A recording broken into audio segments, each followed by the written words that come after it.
ചെയ്തിരിക്കുന്നു. ഈ സദ്വാർത്ത ലോകത്തോട് വിളംബരം ചെയ്യാനായിട്ട് കർത്താവ് തന്റെ ശിഷ്യന്മാരെ ചുമതലപ്പെടുത്തി. ആ ശിഷ്യന്മാർ തുടങ്ങി വെച്ച സുവിശേഷ പ്രഘോഷണത്തിന്റെ ഭാഗമായിട്ടാണ് ഞങ്ങൾ ഇപ്പോൾ ഈ ചെടിക്കൂടിൽ നിന്ന് യേശുവിന്റെ രക്ഷയുടെ സുവിശേഷം പ്രഘോഷിക്കുന്നത്. നാം പാപികളായിരിക്കെ നമ്മുടെ പാപങ്ങൾക്ക് വേണ്ടി അവൻ തന്നെ ബലിയർപ്പിച്ചു. നാം തിന്മ നിറഞ്ഞ യുഗത്തിൽ നിന്ന് നമ്മെ രക്ഷിക്കേണ്ടതിന് പിതാവായ ദൈവത്തിന്റെ അഭിഷ്ടപ്രകാരം അവൻ നമ്മുടെ പാപങ്ങൾക്ക് വേണ്ടി തന്നെ ബലിയർപ്പിച്ചു. യേശു ക്രിസ്തുവിന്റെ രക്തം അമൂല്യമായ രക്തമാണ്. പാപമില്ലാത്തവന്റെ രക്തം ചിന്താതെ പാപമോചനമില്ല എന്ന് വിശുദ്ധ ബൈബിൾ വായിക്കുന്നവർക്കറിയാം. രക്തം ചിന്താതെ പാപമോചനമില്ല.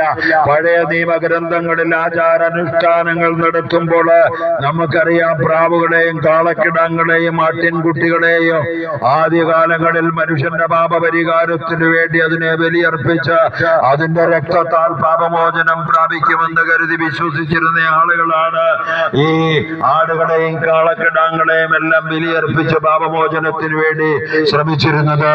എന്നാൽ ഇതാ സമയത്തിന്റെ പൂർണ്ണതയിൽ ദൈവം തന്നെയായവൻ,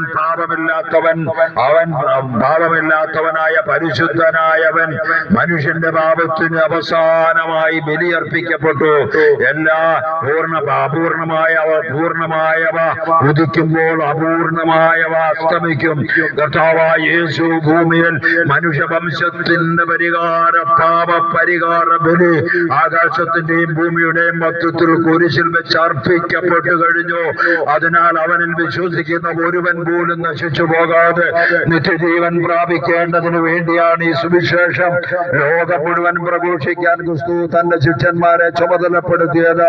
അതിലൊരു 12 ഒരു ശിഷ്യനായ തോമസ് ലീഗ ഭാരതത്തിൽ വന്ന് ഈ സുവിശേഷം പറഞ്ഞില്ലായിരുന്നുവെങ്കിൽ ഞാൻ നിങ്ങളുടെ മുമ്പിൽ ഈ സുവിശേഷം പറയത്തില്ല, ഞാൻ ക്രിസ്ത്യാനി ആവത്തില്ല.